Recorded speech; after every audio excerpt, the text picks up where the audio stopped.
1월 17일 주일 예배를 하나님께 올려드리겠습니다. 함께 주께와 엎드려 찬양하시겠습니다.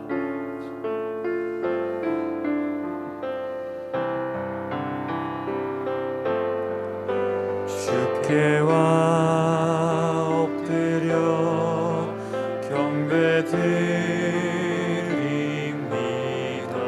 주 계신 곳엔 기쁨 가득 무엇과도 누구와도 바꿀 수 없네. 예배드림이 기쁨 됩니다. 주께와 엎드려 경배드립니다.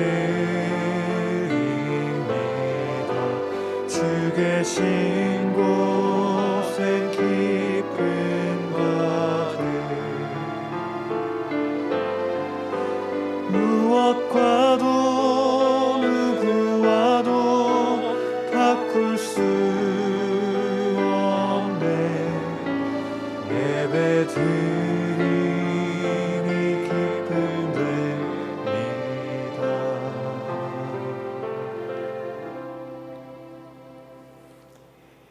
비파와 수금으로 여호와께 감사하며 주의 이름을 찬양하고 아침마다 주의 인자하심을 알리며 밤마다 주의 성실하심을 베품이 좋으니이다.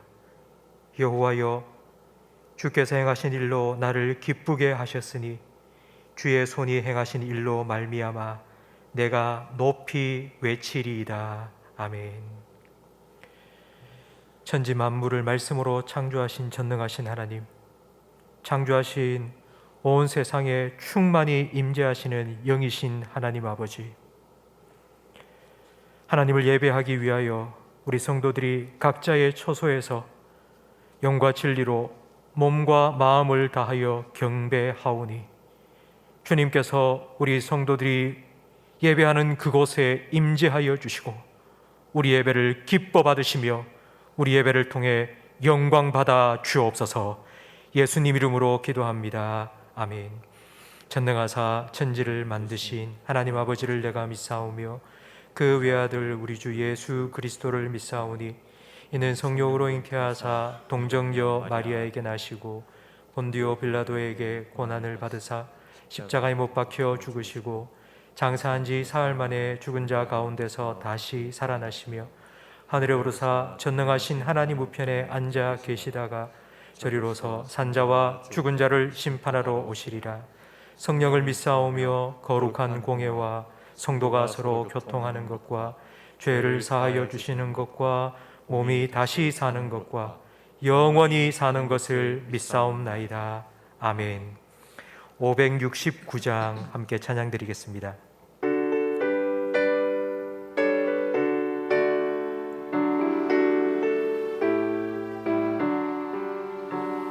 선한 목자 되신 우리 주 항상 인도하시고 푸른 풀밭 좋은 곳에서 우리 먹여주소서. 선한 목자 구세주여 항상 인도하소서. 선한 목자 구세주여 항상 인도하소서.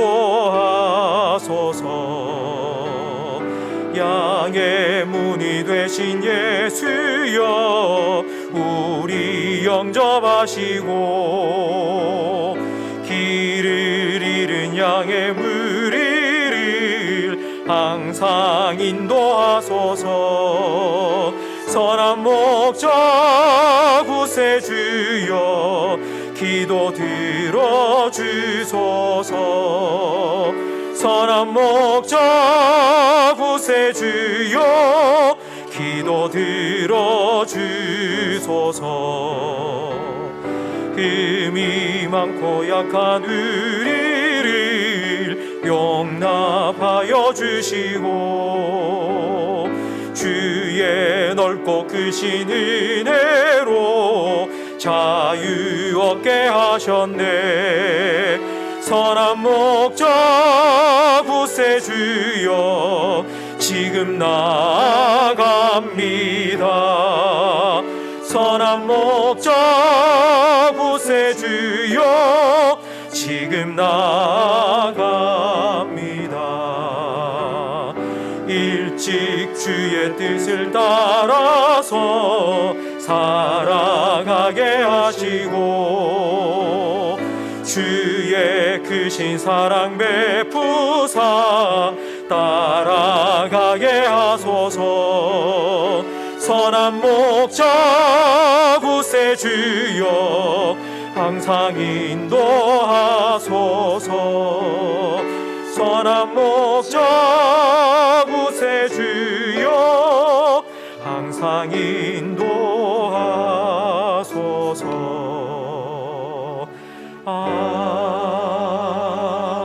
아멘.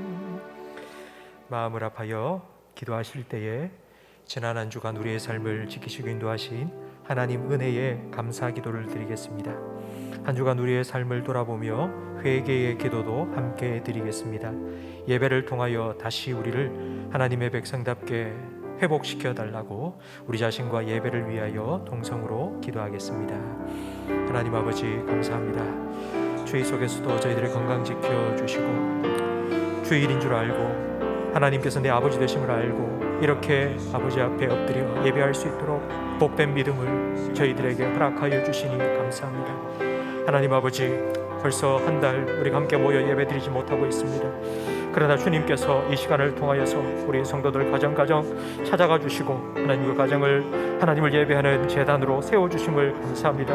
하나님, 간절히 바라옵는 것은 다시는 이와 같은 일들이 반복되지 않도록 주님께서 긍휼과 은혜를 베풀어 주옵소서. 이제 다음 주부터 함께 모여서 우리가 예배할 때에 하나님 예배의 기쁨과 감격을 우리 모든 성도들이 많이 누릴 수 있도록 우리의 마음, 하나님을 기대하고 소망하는 마음을 하나님 주도록 부어 주옵소서.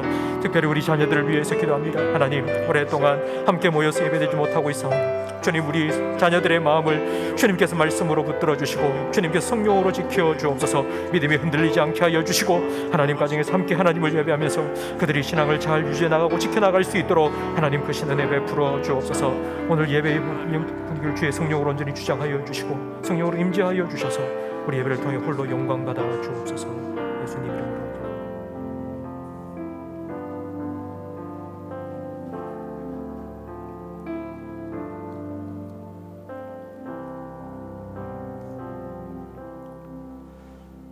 사랑과 은혜가 많으신 하나님, 한 주간 우리의 삶을 지켜주시고 하나님의 은혜로 우리의 삶을 주관하여 주시니 감사드립니다.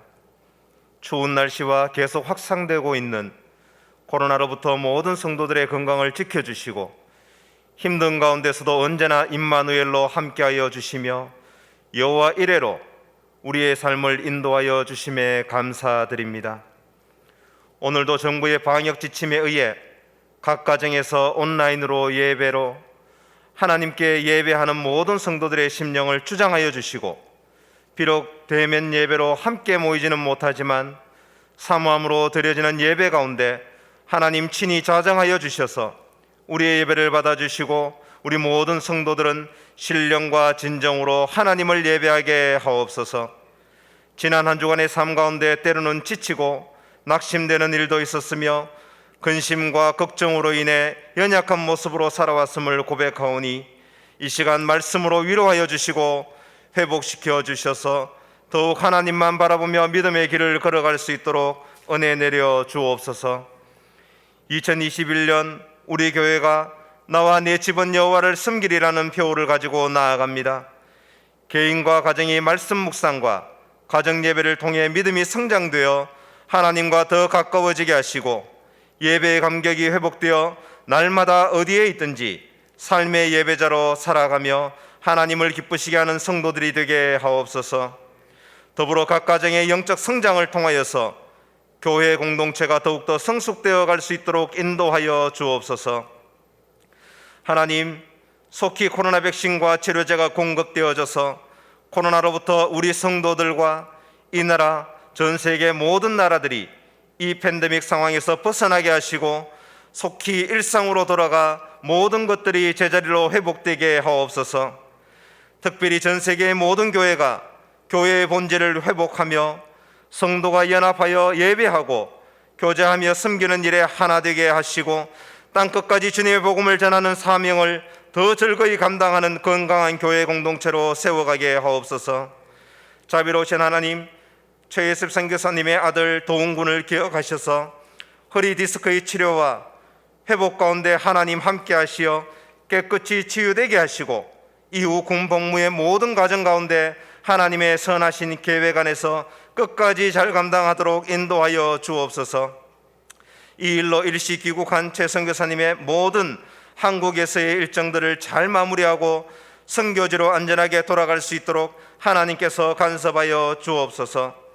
우리 교회 가운데 육신의 질병으로 고통당하시는 성도들을 붙들어 주시고 속히 질병으로부터 벗어나 건강을 되찾게 하시고 마음의 상처로 낙심하신 성도들도 주님께서 만져주심으로 다시 힘을 얻고 주님만이 주시는 참된 평안을 회복할 수 있도록 은혜를 주옵소서. 교회 학교를 위해 기도합니다. 코로나로 인해 교회 학교의 행사가 차질을 빚고 있지만 그 가운데 교역자와 교사들이 기도하며 지혜를 모으며 교회 학교의 예배와 양육사에게 어려움이 없도록 도와주시고 다음 세대 자녀들이 하나님을 더 깊이 알아감으로 인격적인 만남이 있게 하시고 하나님이 주신 비전을 품으며 살아가는 주의 자녀들로 성장시켜 주옵소서. 이 시간 말씀 들고 서시는 지웅재 담임 목사님께 성령의 충만함을 더하여 주셔서 하나님의 말씀을 능력 있게 전하게 하시고 강단에서 흘러나오는 생명의 말씀 되게 하셔서 모든 듣는 성도들의 심령에 회복의 말씀, 결단의 말씀으로 받아들이는 은혜가 있게 하옵소서. 모든 성도들이 오늘 주신 말씀을 들고 한 주간도 세상 가운데 살아갈 때 말씀에 순종하는 모습으로 주님의 사랑을 흘려보내며 살아가게 하옵소서. 예배의 시종을 주님께 탁드리며 이 모든 말씀 우리의 구주가 되어주시는 예수 그리스도 이름으로 간절히 기도하옵나이다. 아멘.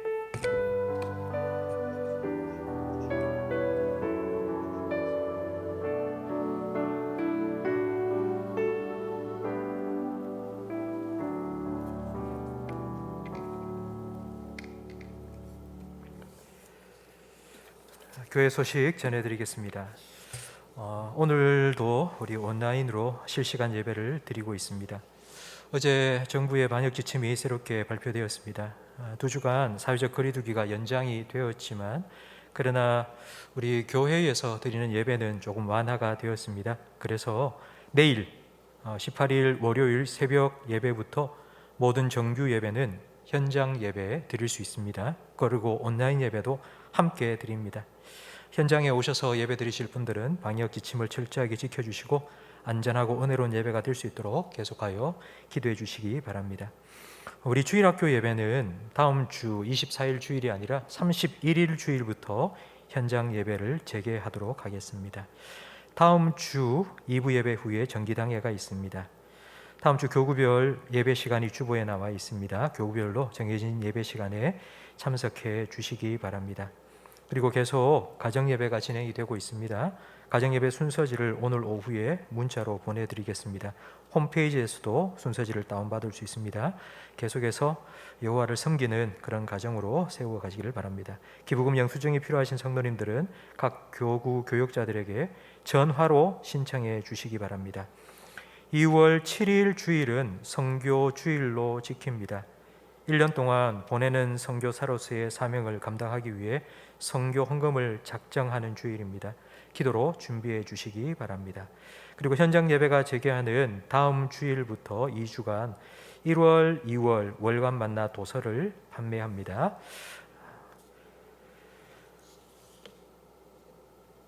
찬송가 213장 우리 1절을 찬양드리며 봉헌하겠습니다. 나의 생명 드리니 주여 받아주셔서 세상 살아갈 동안 찬송하게 하소서.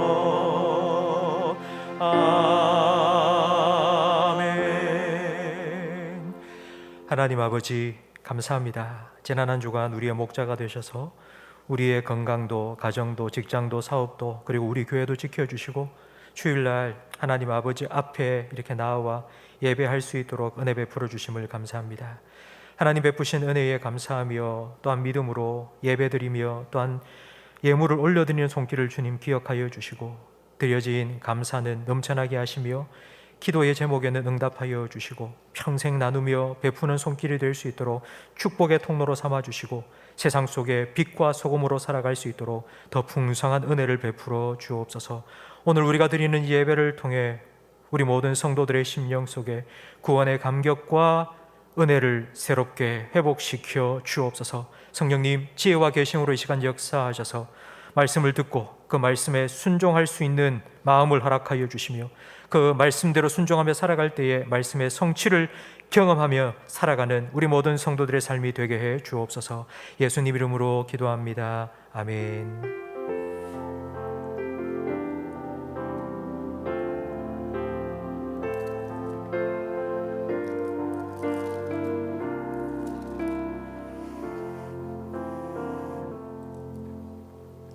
전도서 3장 말씀입니다. 구약성경 950면입니다.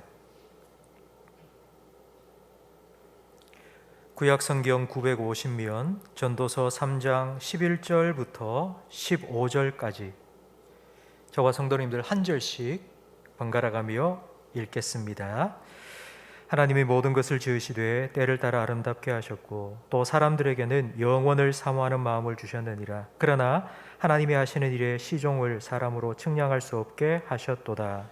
사람들이 사는 동안에 기뻐하며 선을 행하는 것보다 더 나은 것이 없는 줄을 내가 알았고 사람마다 먹고 마시는 것과 수고함으로 낙을 누리는 그것이 하나님의 선물인 줄도 또한 알았도다. 하나님께서 행하시는 모든 것은 영원히 있을 것이라 그 위에 더할 수도 없고 그것에서 덜할 수도 없나니 하나님이 이같이 행하심은 사람들이 그의 앞에서 경외하게 하려 하심인 줄을 내가 알았도다. 함께 읽습니다. 이제 있는 것이 옛적에 있었고 장래에 있을 것도 옛적에 있었나니 하나님은 이미 지난 것을 다시 찾으시느니라. 아멘. 주님의 성령 지금 이곳에 임하소서. 찬양 드리고 말씀을 듣도록 하겠습니다. 주님의 성령 지금 이곳에 임하소서.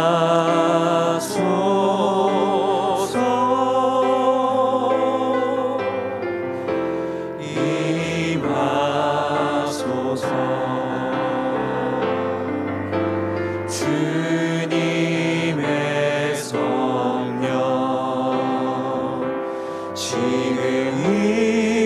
지금 이곳에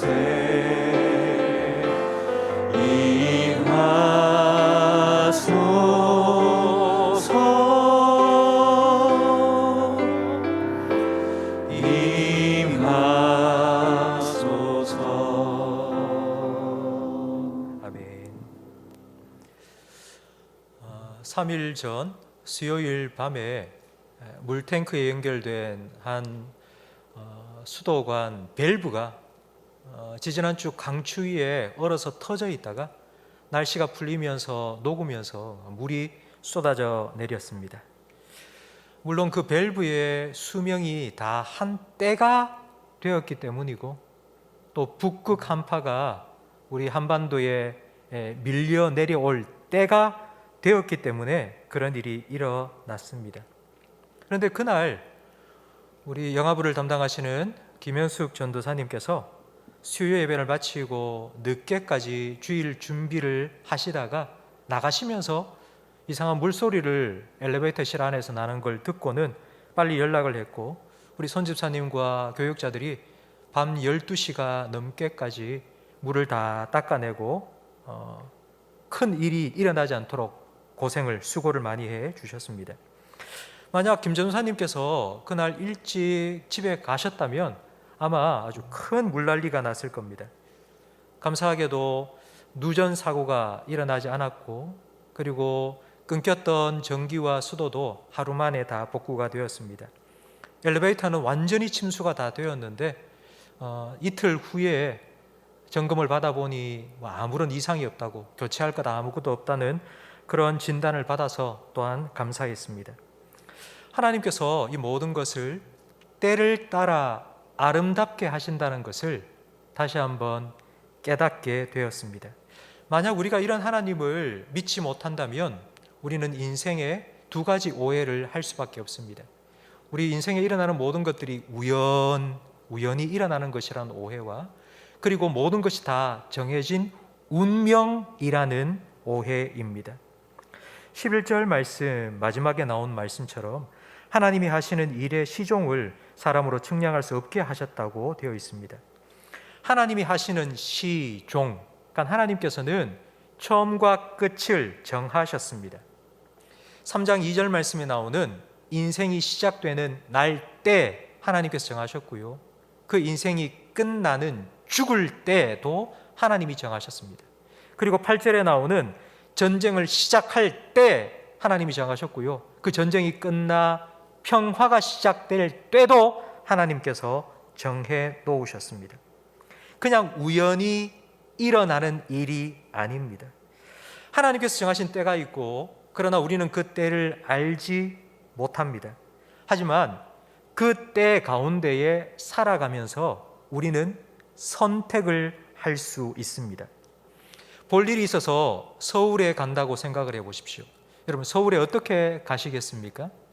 어떤 사람은 고속버스를 타기도 하고, 또 어떤 분은 KTX가 편하기도 하고요, 또 어떤 사람은 직접 자가용을 운전해서 갈 수도 있습니다. 결론은 정해져 있습니다. 하나님께서 시와 때를 정하셨습니다. 그러나 그 과정은 우리가 선택해야 됩니다. 우리의 선택에 따라서 그 과정은 달라집니다. 과정은 달라져도 하나님이 정하신 결론은 변함이 없습니다. 출애굽한 이스라엘 백성, 하나님께서는 가나안 땅을 그들의 결론으로 이미 정해 놓으셨습니다. 그러나 그 과정은 달라집니다. 보름길이 될 수도 있었지만 이스라엘 백성은 40년 광야를 둘러갔습니다. 40년 광야에서 고생하라고 하나님 정해 놓으신 것이 아니고, 이스라엘 백성이 보름길 대신 40년 길을 선택한 것입니다. 만약 하나님께서 이 모든 과정까지도 다 정해 놓으셨다고 믿는다면 그게 바로 운명론입니다. 만약 그렇다면 우리가 살아가면서 잘못하는 것, 죄 짓는 것, 그건 누구 책임입니까? 하나님이 다 정해 놓으신 것대로 우리가 살아가다가 죄를 짓는 거 내 책임이 아닙니다. 그건 다 하나님 책임입니다. 그 책임은 우리가 질 게 아니라 하나님이 다 져야 합니다. 중동의 무슬림들은 이런 신을 믿습니다. 그들은 인시알라라고 말합니다. 약속 시간에 2시간이나 늦게 왔어도 인시알라, 내가 늦은 게 알라 신의 뜻이라고, 내가 늦고 싶어 늦은 게 아니라고, 사람을 죽이고도 인시알라 그러면 끝입니다. 그거 다 알라 신이 정해놓은 뜻이라고. 우리가 믿는 하나님은 절대로 이런 분이 아닙니다. 하나님은 시종을 정해 놓으셨지만 그 과정은 우리에게 맡겨주셨습니다. 우리는 내일 일을 모릅니다. 하지만 오늘 우리가 어떻게 살아야 되는지는 우리가 선택해야 합니다. 오늘 우리가 함께 읽은 이 말씀을 통해서 우리가 무엇을 선택하며 살아가야 되는지를 함께 생각해 보려고 합니다. 먼저 12절 말씀을 다시 한번 화면을 보면서 읽겠습니다. 사람들이 사는 동안에 기뻐하며 선을 행하는 것보다 더 나은 것이 없는 줄을 내가 알았고. 먼저 사람이 사는 동안 기뻐하는 것이 하나님께서 원하시는 삶이라고 말씀하고 있습니다. 모든 사람은 다 기뻐하며 살기를 원합니다. 막 인상집 풀이고 힘들고 그런 삶을 살아가고 싶다 말하는 사람은 없을 것입니다. 어릴 때에는 정말 별것 아닌 일에도 깔깔깔깔 호호호호 웃으면서 얼마나 웃으며 살아갔습니까? 그런데 점점 사는 날이 길어지면서 나이가 많아지면서 우리는 웃을 일이 없어진다고 말합니다. 살아온 날이 많으면 왜 웃을 일이 적어질까요? 그 이유는 살아온 날 많기 때문에 그 살아온 날을 돌아보면서 계속해서 후회를 많이 하기 때문입니다. 후회한다고 달라지는 거 있습니까? 내가 그때 다시 돌아가서 내가 그때 내가 한 선택을 바꾸어 보겠다?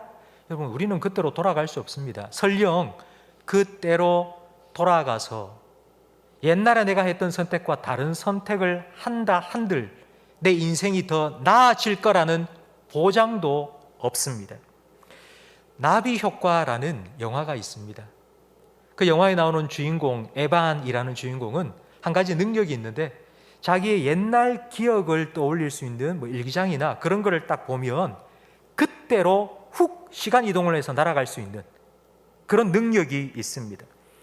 과거에 자기가 정말 후회되는 그런 일 한 걸 자기가 되돌리고 싶어서 그때의 일기장을 딱 펴고 거기로 돌아갔습니다. 그래서 자기가 옛날에 했던 선택이 아니라 그와 다른 선택을 했습니다. 근데 어떻게 되었을까요? 다른 선택을 해서 살아가면 자기 인생이 훨씬 나아질 거라고 생각했는데 그렇지 않은 겁니다. 영화 제목이 왜 나비 효과이겠습니까? 나비 효과라는 건 브라질 아마존강에 나비가 날개를 펄럭 하는 게 미국 뉴욕에서는 큰 폭풍으로 일어날 수 있게 된다는 그런 의미입니다. 내가 과거에 다시 돌아가서 내 생각에 가장 좋은 선택을 했다고 생각할지라도 그 선택이 어떤 나비 효과를 불러일으킬지 알 수가 없다는 뜻에서 바로 이 나비 효과라는 제목을 붙인 것입니다. 성도 여러분, 새해가 시작된 지 이제 17일이 지났습니다. 오늘 1월 17일입니다. 지난 2020년을 여러분 더 많이 생각하십니까? 아니면 지금 여러분은 2021년에 대해서 더 많은 생각을 하며 살아가십니까? 여러분, 어느 쪽이십니까? 2020년 생각을 더 많이 하세요, 지금? 아니면 2021년에 대한 생각을 더 많이 하십니까? 하나님께서는 과연 여러분의 과거와 미래, 여러분의 2020년과 2021년 사이에 하나님께서는 어느 쪽에 더 많은 관심이 있으실까요? 이사야 43장 18절 말씀에 하나님께서는 우리에게 이렇게 말씀하십니다. 너희는 이전 일을 기억하지 말며 옛날 일을 생각하지 말라. 보라, 내가 새 일을 행하리니 이제 나타낼 것이라. 성도 여러분, 하나님은 여러분의 과거보다 미래에 더 많은 관심을 가지고 계십니다. 하나님은 여러분이 2020년보다 2021년에 더 많은 계획을 가지고 계십니다. 옛일을 생각하지 말라고. 하나님께서 우리를 위해서 어떤 계획을 세워놓으셨는지 그거 생각하고 그런 하나님 바라보며 살아가시라고 하나님께서 우리에게 말씀해 주십니다. 성도 여러분, 하나님은 말씀으로 천지 만물을 창조하셨습니다. 그리고 하나님의 하나밖에 없는 독생자를 여러분을 위해서 십자가 위에 내어 주셨습니다. 그만큼 하나님은 여러분을 사랑하십니다. 그 하나님께서 여러분에게 이렇게 말씀하시는 거예요. 내가 너를 위해서 새 일을 행할 것이라고. 여러분, 그 하나님을 기대하십시오. 자꾸 과거에 매여서 뒤를 돌아보면서 아이고 그럴걸, 그때는 그러지 말걸, 여러분 그렇게 껄껄껄 후회하지 마시고 하나님께서 나를 위해서 무슨 계획을 세워놓으실지, 그 계획이 어떻게 아름답게 이루어질지, 때를 따라서 얼마나 아름답게 이루어 가실지를 여러분 기대하시면서 그 하나님 앞에서 기쁨으로 살아가기로 여러분 선택하시기 바랍니다. 두 번째 선택은 12절 말씀에 계속하여 나오는 바로 선을 행하는 것입니다. 선을 행하는 것입니다. 한 30여 년쯤 되었을까요? 텔레비전 방송에 TV 인생극장이라는 프로그램이 있었습니다. 그 로고송 아마 여러분 다 아실 겁니다. 따라 따따라 따따라 따따다다다 이런 음악이 나오면서 사람이 선택을 하는 그런 장면이 딱 나옵니다. 지갑을 딱 주었습니다. 그 순간 사람이 마음이 딱 나뉩니다. 돌려줄까? 아니면 내가 챙길까? 길을 가고 있는데 한 사람이 쓰러져 있습니다. 지나갈까? 아니면 도와줄까? 이제 결혼을 앞두고 있습니다. 오랫동안 사귄 연인이 있습니다. 이 여자와 결혼을 할까? 아니면 사장님의 딸, 나 좋다고 하는데 그 사장 딸과 결혼할까? 이런 선택의 갈림길에 딱 섭니다. 그리고 그 주인공이 이렇게 외치죠. 그래! 결심했어!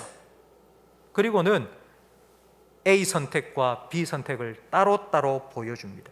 그 각각의 결정에 따라 인생이 어떻게 변하게 되는지를 재미있게 보여준 프로그램이었습니다.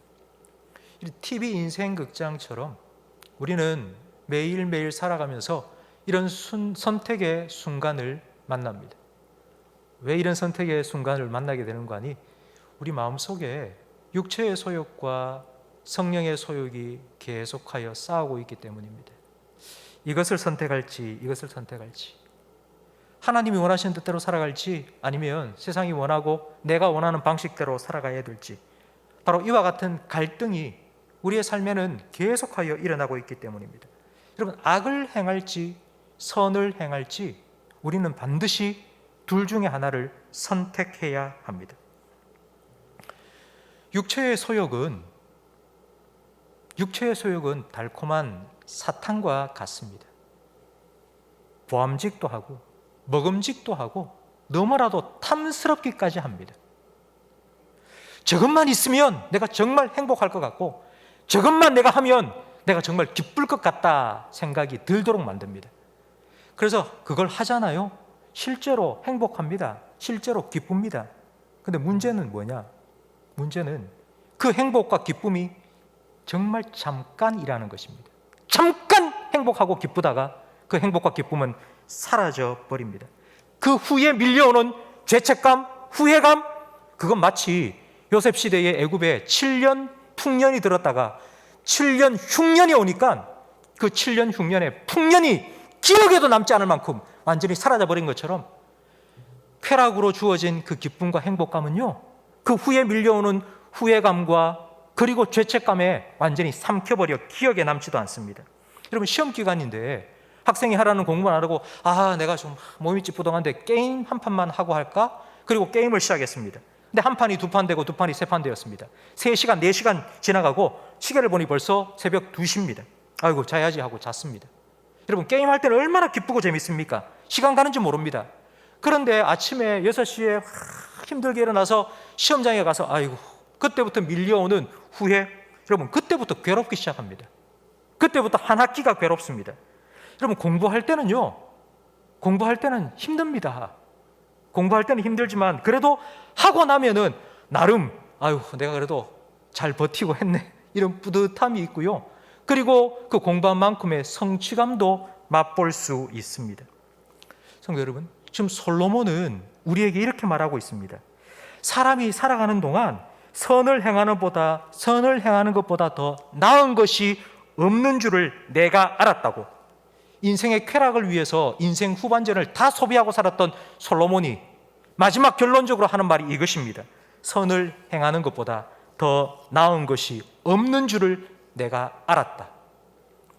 성도 여러분, 솔로몬이 한 이 말 하나님께서 성경에 기록해 놓으셨습니다.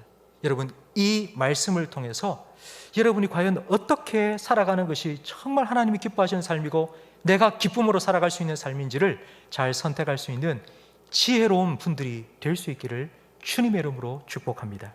세 번째 선택이 무엇인지는 13절에 나오는데요, 13절 말씀을 우리 함께 읽어보겠습니다. 화면을 보면서 함께 읽겠습니다.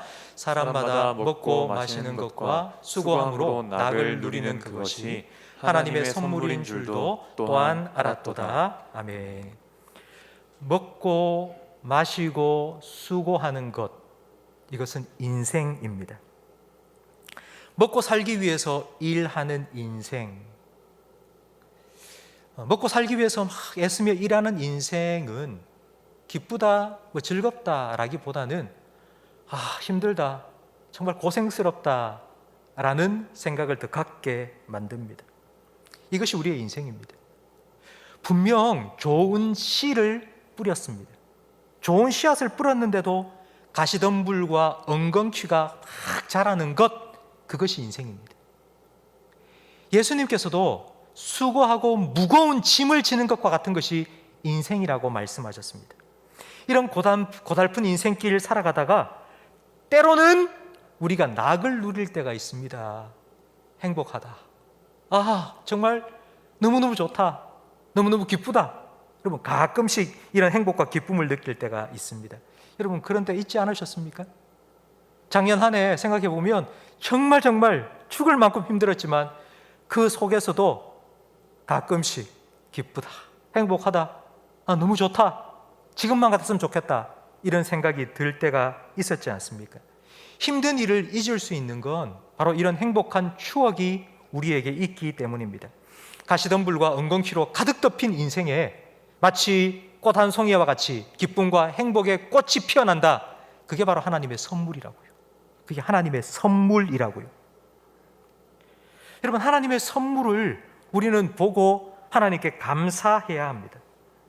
하나님께서 우리에게 주신 이 정말 꽃송이와 같은 그런 선물을 우리가 좀 풍족히 누리고 감사하며 살기 위해서 우리가 한 가지 절대로 버려야 될, 피해야 될 한 가지가 있습니다. 그게 무엇인가니 바로 비교의식입니다. 안토니오 살리에리 이름을 들어보셨습니까? 안토니오 살리에리는 이탈리아의 부잣집 아들로 태어났습니다. 어릴 때부터 음악적인 재능이 아주 특출해서 부잣집이니까 얼마나 교육을 잘 받았겠습니까? 그래서 그런 음악 교육을 잘 받고는 비인의 궁정 작곡가로 취직했고, 이제 나중에는 왕실 악장까지 올라서 평생 명예와 부를 누리며 살았습니다. 그런데 이 살리에리는 늘 자기 자신에 대해서 좀 박한 점수를 줬습니다. 나는 음악적으로 늘 2% 부족해. 나는 왜 탁월하지 못할까? 늘 자책하며 살았습니다. 그러던 차에 모차르트라는 한 아이가 자기 밑에 제자로 들어왔습니다. 모차르트, 음악의 신동입니다. 모차르트가 이제 갓 20살도 안 된 그 모차르트가 작곡을 해내는데 작곡하는 데마다 정말 신의 터치가 느껴지는 거예요. 자기하고는 레벨 차이가 너무 나는 거예요. 비교의식과 열등감에 사로잡혀 너무 힘들어한 겁니다. 그런데 여러분, 모차르트의 삶을 여러분 아십니까? 그는 정말 하나님이 주신 것 같은 그런 천부적인 재능을 가지고 있었지만 세상 사람들은 그 재능을 다 알아주지 못했습니다. 모차르트는요, 아주 가난한 예술가의 대명사가 되었습니다. 재능만큼 인성도 따라주면 좋겠는데 그는 그렇지 않았습니다. 그의 주변에는 친구가 거의 없었습니다. 그렇게 고독하게 음악만 열심히 하다가 35세에 세상을 떠났습니다. 그런 모차르트를 살리에르는요, 부잣집에서 명예와 부를 다 누리고 있는 그 살리에르가 그렇게 시기하고 질투한 거예요. 만약 살리에리가 모차르트가 되었다면 과연 살리에리는 행복했을까요? 내가 정말 모차르트 되고 싶다고, 저런 재능을 갖고 싶다고. 저는 절대 살리에리가 모차르트가 되었다고 해서 행복했을 거라고 생각하지 않습니다. 우리 인생이 이런 것 아닙니까? 나보다 저 사람이 더 행복하고 잘 사는 것 같아요. 그래서 내 마음속에는 내가 저 사람만 같으면 나 정말 여한이 없겠다, 나 아무 걱정 없겠다 싶은 생각을 가질 때가 있지 않습니까? 여러분, 정말 그럴까요? 정말 그럴까요? 살리에르처럼 자꾸 비교하지 마세요. 남과 자꾸 비교하지 마세요. 여러분, 혹시 여러분 중에 나는 다른 사람과 나를 비교하는 게 내 인생의 취미다, 낙이다, 혹시 그렇게 생각하시는 분 있다면 여러분, 비교를 하시되 똑바로 비교하세요. 똑바로. 어떻게 비교하느냐? 자꾸 위에만 보고 비교하지 말고요, 밑에도 좀 보고 비교하세요. 여러분, 우리가 대한민국에 살고 있다는 건 전 세계 70억 인구 중에 과연 몇 프로 정도 된다고 생각하십니까? 전 세계 70억 인구의 상중하로 나눈다면 과연 대한민국에서 살고 있다는 자체가 어디일까요? 중간이 아닙니다. 상입니다. 3분의 1 이상입니다. 왜 우리가 비교하면서 자꾸 위에만 쳐다보면서 나는 이거밖에 안 되냐고 그렇게만 비교하십니까? 좀 공평하게 비교하세요. 여러분, 밑에도 보시고 하나님께서 얼마나 우리에게 큰 은혜를 베푸셨는지, 복을 주셨는지 여러분 기억하시고 감사하셔야 됩니다. 고린도전서 10장 13절 말씀해 보면 이렇게 말씀하십니다. 하나님은 미쁘사 우리가 감당하지 못할 시험을 허락지 않으신다 말씀하십니다. 하나님은 우리를 너무 잘 아시기 때문에 우리가 감당할 수 없는 시험은 안 주십니다. 마찬가지로 축복도 똑같습니다. 하나님께서 우리에게 축복을 주실 때에 우리가 감당할 만큼 주십니다. 감당할 만큼. 우리는 하나님께서 주시는 것에 대해서는 감사하지 못하고 안 주신 것만 자꾸 생각하면서 왜 요건 안 주세요? 저 사람한테는 주고 나는 왜 이건 안 주세요? 그렇게 원망하고 불평하고 살아가고 있지는 않습니까? 하나님께서 가시덤불과 엉겅퀴로 가득한 우리 인생에 정말 기쁨과 행복의 꽃 한 송이를 탁탁 피워주실 때에 그것 때문에 여러분 감사하세요. 원망 불평하지 마시고 여러분 감사하며 살기로 선택하십시오. 첫 번째 선택은 기쁨입니다. 후회하지 말고 기뻐하고, 두 번째 선택은 악이 아니라 선을 행하고, 그리고 세 번째 선택은 원망하지 말고 불평하지 말고 하나님 주신 선물에 감사하며 사는 것이고요. 그 다음에 네 번째 선택이 무엇인지 14절 말씀에 나와 있는데 함께 읽어보겠습니다. 하나님께서 행하시는 모든 것은 영원히 있을 것이라. 그 위에 더할 수도 없고 그것에서 덜할 수도 없나니 하나님이 이같이 행하심은 사람들이 그의 앞에서 경외하게 하려 하심인 줄을 내가 알았도다. 아멘. 네 번째 선택은 누구를 믿을지에 대한 선택입니다. 하나님을 믿을지 아니면 자기 자신을 믿을지, 이 선택을 해야 되는데 이 선택을 잘 할 수 있도록 하나님이 어떤 분인지를 우리에게 설명해 줍니다. 하나님이 행하시는 모든 일이 다 영원하다고, 영원하다는 것이 무엇인지 14절에 계속 설명을 해주는데 더 할 수도 없고 덜 할 수도 없다. 이 말은 수정, 보완이 필요 없을 정도로 완벽하다라는 뜻입니다. 하나님이 하시는 일은 손댈 게 없습니다. 하나님께 하시는 일은 완벽합니다. 하나님 하시는 모든 일은 다 영원합니다. 제가 지난주 설교를 하면서 11절 말씀에 영원을 사모하는 마음을 우리에게 주셨다가 어떤 의미인지를 설명해 드렸습니다. 하나님께서 우리에게 영원을 사모하는 마음을 주셨는데 그 말은 영원하신 하나님을 사모하는 마음입니다. 이 마음은 우리가 평소에는 느끼지 못합니다. 어느 순간 우리가 이 영원을 사모하는 마음, 하나님이 필요하다는 마음이 확 드는데 그때가 언젠가니 바로 탕자가 되었을 때입니다. 아버지의 재산 다 탕진하고 빈털터리가 되었습니다. 가진 게 아무것도 없어. 더 이상 내가 할 수 없다. 나는 끝장이다. 자기의 한계를 철저하게 느낄 그 순간 하나님이 계시다는 것을 떠올립니다.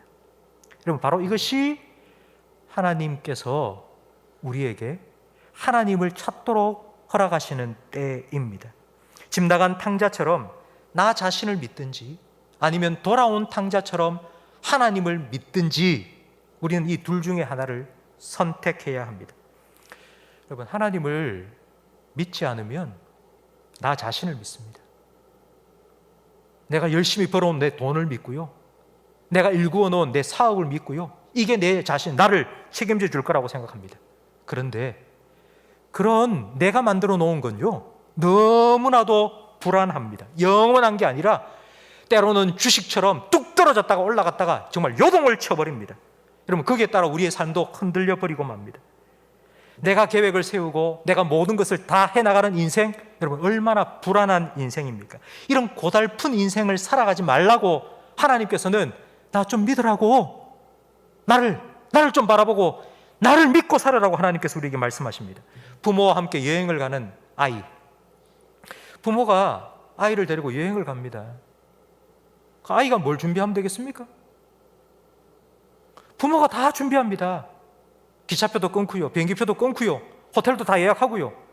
그러면 아이는 그냥 부모님 따라가면 됩니다. 편안하게, 안전하게 부모님과 함께 있으면 여행할 수 있지 않습니까? 여러분, 이것이 바로 여호와는 나의 목자시니 내게 부족함이 없으리로라는 고백입니다.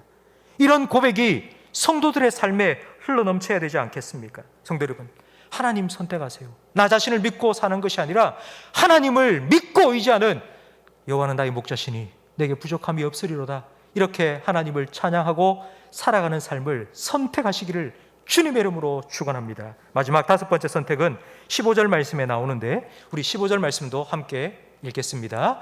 이제 있는 것이 옛적에 있었고 장래에 있을 것도 옛적에 있었나니 하나님은 이미 지난 것을 다시 찾으시느니라. 아멘. 지금 일어나고 있는 이 일이 옛적에도 일어났었다는 말입니다. 지금 우리는 코로나를 겪고 있습니다. 근데 코로나가 옛적에 있었습니까? 예. 이미 흑사병, 그리고 또 사스, 메르스, 이런 병들이 계속해서 옛날부터 있었고요. 지금도 일어나고 있습니다. 그리고 앞으로 일어날 일이 옛날에도 있었다고요. 여러분, 이와 같은 일들이 계속 반복되는 이유가 무엇이겠습니까? 우리는 이렇게 말합니다. 10년이면 강산이 변한다. 그런데 지금은 10년이 아니라 1년이면 모든 것이 다 변해버리는 세상이 되었습니다. 세상이 얼마나 빨리 변하는지 모릅니다. 그런데 세상은 변해도 인간은 변하지 않습니다. 세상은 달라졌지만 인간 본성은 100년 전이나 1000년 전이나 똑같습니다. 쉽게 제가 예를 들어볼까요? 사람은 먹고 자고 일하며 살아가야 됩니다. 이건 1000년 전이나 100년 전이나 지금이나 10년 후나 달라지는 것이 없습니다. 살아가는 방법이 달라졌을 뿐이지 인생의 본질은 똑같습니다. 하나님께서는 사람을 이렇게 창조하셨습니다. 하나님께서 하시는 일이 영원하다는 14절 말씀처럼 하나님의 창조 질서는 영원합니다. 그렇기 때문에 하나님께서 인간의 삶에 개입하셔서 하나님의 은혜를 베푸시는 하나님의 방식도 변함이 없습니다. 1000년 전이나 100년 전이나 지금이나 그리고 10년 후나 하나님이 일하는 방식은 변함이 없습니다. 이것이 바로 15절 말씀이 우리에게 주는 의미입니다. 하나님께서 옛날, 그 옛날이라는 말은 지금부터 2000년 전 그리고 4000년 전 이스라엘 백성 가운데, 유다 백성들 가운데 하나님께서 그들의 삶에 개입하시고 그들의 인생 가운데, 역사 가운데 일하신 것처럼 하나님께서는 똑같은 방식으로 우리의 삶에도, 그리고 앞으로 우리의 미래에도, 우리 자녀의 삶에도 하나님께서는 그와 같이 일하실 것이라는 것을 성경이 우리에게 보여주고 있는 것입니다.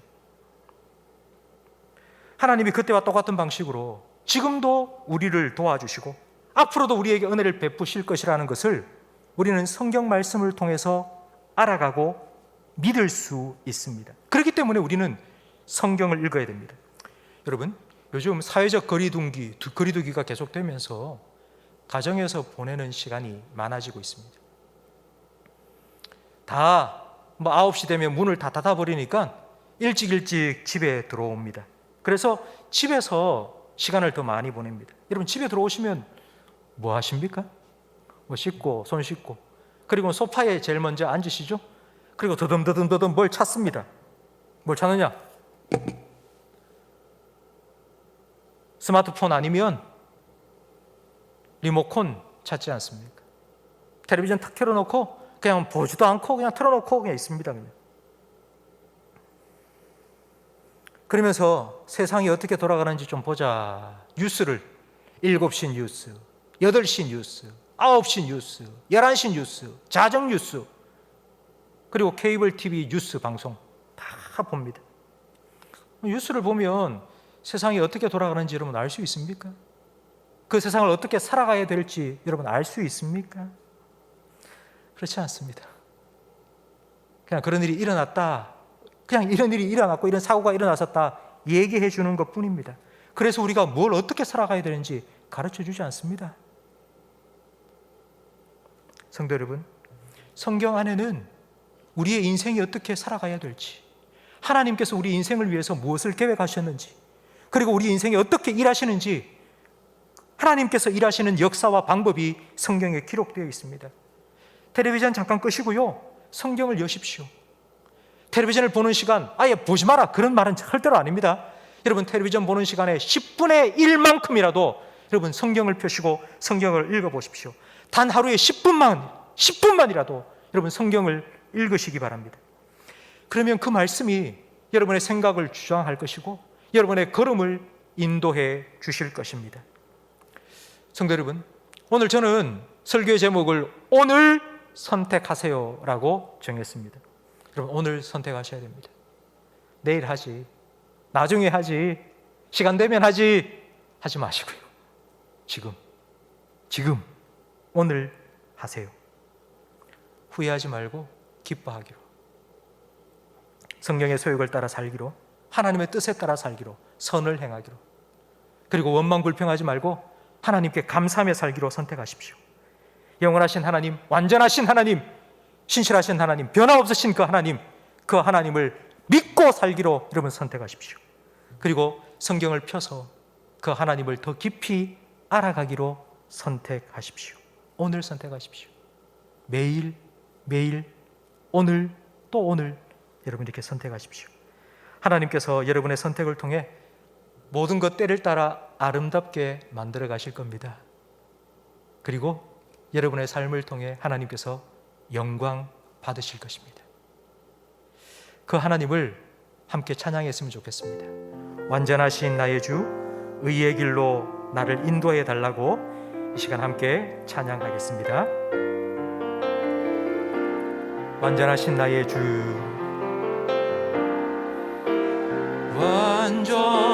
완전하신 나의 주, 의의 길로 날 인도하소서. 행하신 모든 이 주님의 영광 다 경배합니다. 한 번 더 찬양드립니다. 완전하신 나의 주, 완전하신 나의 주, 의의 길로 날 인도하소서. 행하신 모든 이 주님의 영광 다 경배합니다. 예배합니다. 찬양합니다. 주님만 날 다스리소서. 예배합니다. 찬양합니다. 주님 홀로 높임. 예배합니다. 찬양합니다. 예배합니다. 찬양합니다. 주님만 날 다스리소서. 주님만 날 다스리소서. 예배합니다. 찬양합니다. 주님 홀로 높임 받으소서. 아멘. 기도하겠습니다.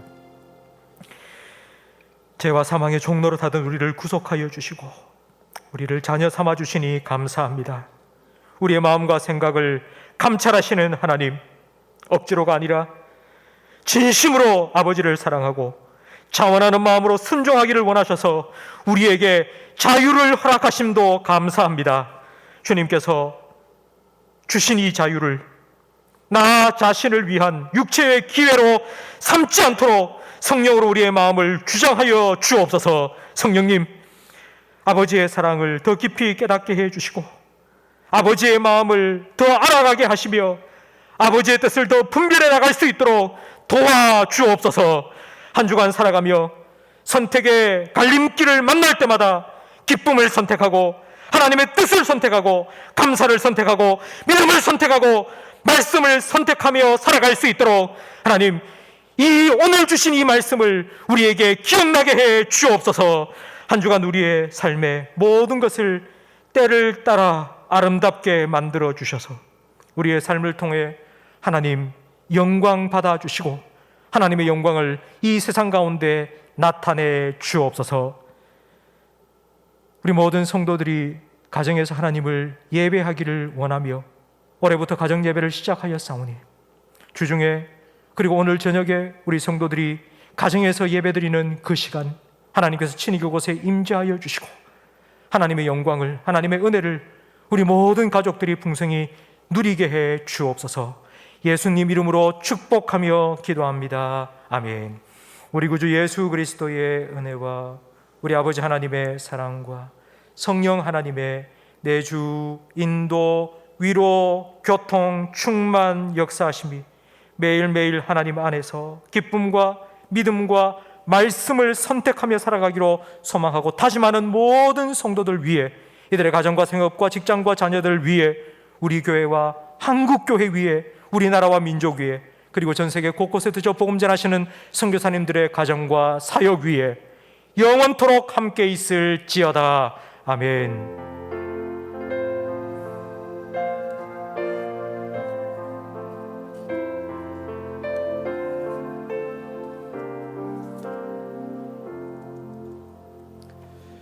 내일 새벽부터 우리 현장 예배가 재개됩니다. 교회 오셔서 기도하실 분들은 방해 수칙을 잘 지켜서 4시 30분부터 교회 문을 엽니다. 오셔서 함께 기도해 주시기 바랍니다. 교우 소식 전해드리겠습니다. 우리 윤영자 집사님께서 병원에 입원하셨습니다. 교회를 위해서 기도해 주시고, 신영식 김명진 집사님 가정에 하나님께서 둘째 우리 아들을 또 허락해 주셨습니다. 축하해 주시기 바랍니다. 우리 청년부의 지혜준, 정호성 청년 이제 이번 주 중에 입대합니다. 건강하게 잘 군 입대하고 또 군복무 마치고 돌아올 수 있도록 기도해 주시기 바랍니다. 우리 마지막 찬양 함께 드리고 예배를 마치도록 하겠습니다. 믿음의 눈 들어 주를 보리, 이 또한 지나가리라. 믿음의 눈 들어 주를 보리, 이 또한 지나가리라.